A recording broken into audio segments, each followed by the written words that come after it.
At the age of 7, my life was traded for survival. Not because my mother hated me, not because she wanted my pain, but because hunger pushed her to a place no parent ever wants to reach.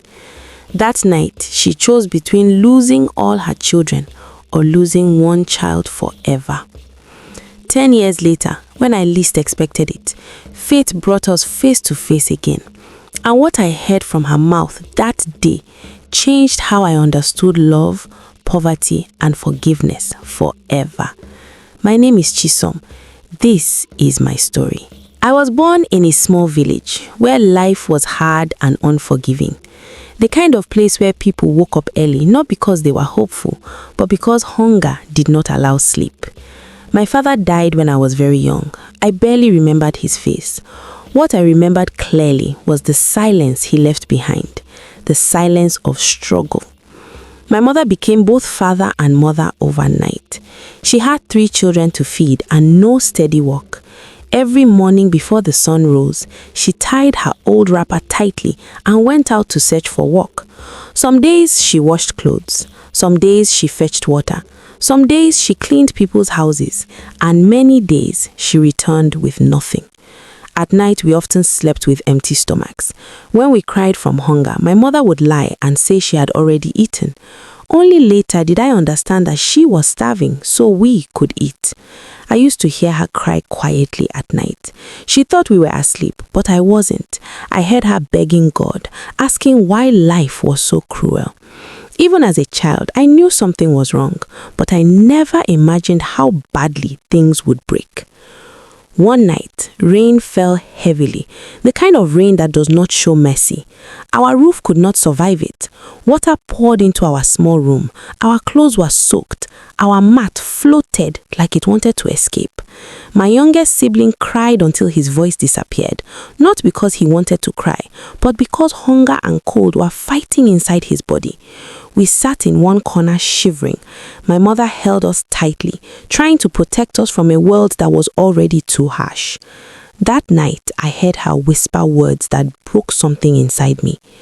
God, I am tired. I cannot do this anymore.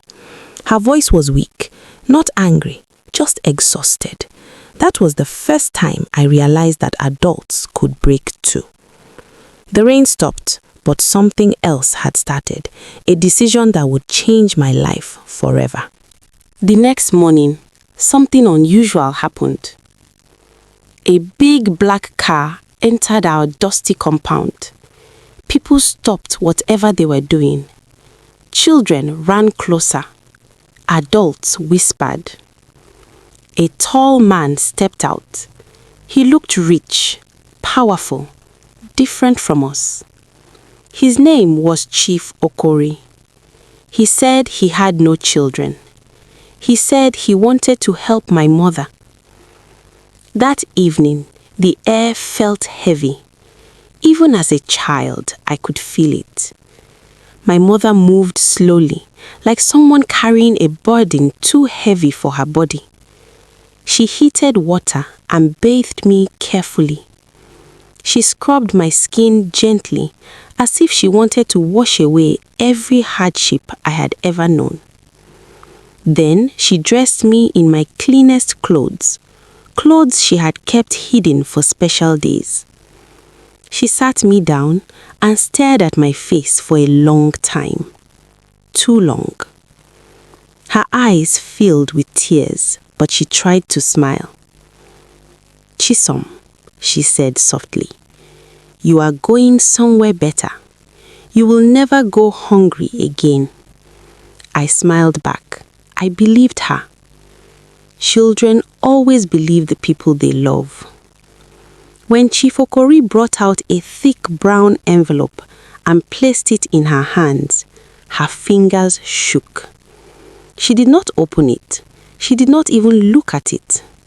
She hugged me suddenly, tightly, so tightly I could hardly breathe. Be strong, she whispered. Be a good girl. As I entered the black car, excitement filled me. I waved happily. Mama, I will come back soon. She did not wave back. Instead, she collapsed to the ground, crying loudly. The car door closed. The engine started. The car moved. And just like that, my childhood ended. That was the last time I saw my mother for 10 long years. Chief Okori's house was bigger than anything I had ever imagined. Tall gates, guards, clean floors that reflected light. There was food everywhere. Food I had never tasted before. For the first time in my life, I slept on a soft bed.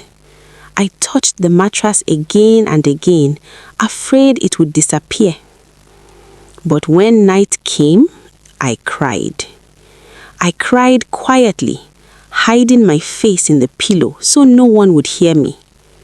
I missed my mother's voice. I missed my siblings. I missed the small room, the hunger, even the pain. Because at least there, I was loved. Chief Okori was not cruel, but he was distant. He spoke little. He provided everything except affection. I ate well, I dressed well, but my heart was empty. I learned early that wealth can fill the stomach, but it cannot fill the heart. Chief Okori enrolled me in good schools. Teachers were kind. Classrooms were clean. At first, I struggled. I felt different. I felt lost. But one night, while lying on my soft bed, I made a promise to myself. If life has given me a second chance, I will not waste it.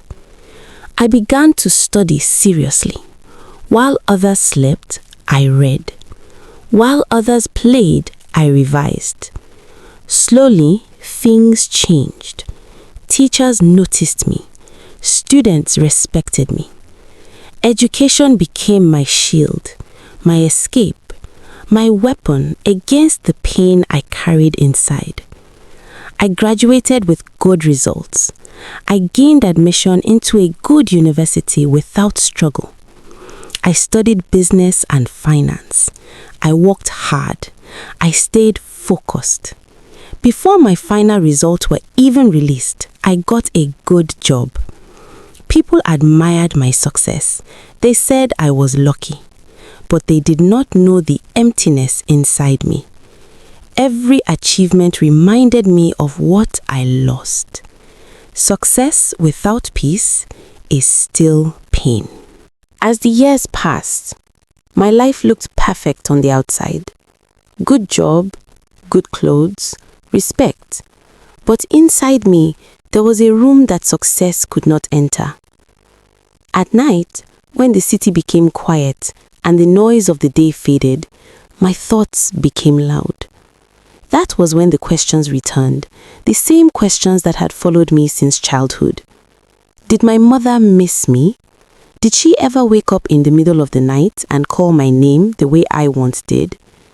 Did she regret the decision she made that day? Or had hunger erased me from her heart completely? Sometimes I tried to convince myself that she had forgotten me. It felt easier that way, less painful. Other times, I imagined her searching for me, walking from place to place, asking questions, crying silently like she used to. The not knowing was worse than the truth. I wanted to hate her, but I couldn't. I wanted to forgive her, but I didn't know how. So I lived with the pain quietly. I smiled at work. I laughed with people. But inside, a 7-year-old girl was still standing by the roadside, waving at a car, but never came back. One evening, after a long day at work, traffic slowed suddenly. Car horns filled the air. Engines idled. People complained. I looked out of my window, impatient and tired. That was when I saw her. At first, I didn't recognize her. She was thin, too thin. Her clothes were dirty and torn. Her hair was grey and scattered. She stood by the roadside begging, stretching out a trembling hand. Then she looked up. Our eyes met. Time stopped. Something deep inside me cracked open. Her lips shook. Her eyes widened in fear and disbelief. "Chisom," she whispered. My hands began to shake on the steering wheel. My mother?" She dropped to her knees immediately. People gasped. Cars slowed. Phones came out. I'm sorry, she cried. My chest burned. My vision blurred. She spoke between tears. "I sold you so your siblings would not die. Hunger was killing us. I sold my own heart so my children could live." Every word felt like a knife and a healing at the same time. People gathered around us, but I heard nothing except her voice.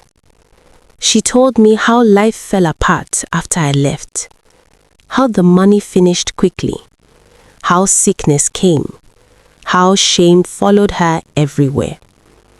"I searched for you for years," she cried, "but I could not find you. I lost everything. I lost you." I looked at her face, the same face that once smiled at me in hunger, the same eyes that cried silently at night. Anger rose in me. Pain rose in me. Love rose in me, all at once. I realized something then. She did not sell me because she was heartless. She sold me because she was desperate. I stepped out of the car. People held their breath. I lifted her from the ground and hugged her tightly. She cried like a child in my arms. That day, I took her home. I fed her. I clothed her. I gave her shelter. I did not erase the past, but I chose not to let it destroy the future. Because I finally understood. Sometimes love makes choices that look cruel, but are born from sacrifice. Never judge a parent's painful decision until you understand their suffering, and never allow poverty to steal your humanity. If this story touched your heart, please like and subscribe. Turn on your notification bell so you don't miss more beautiful stories like this. Thank you for watching.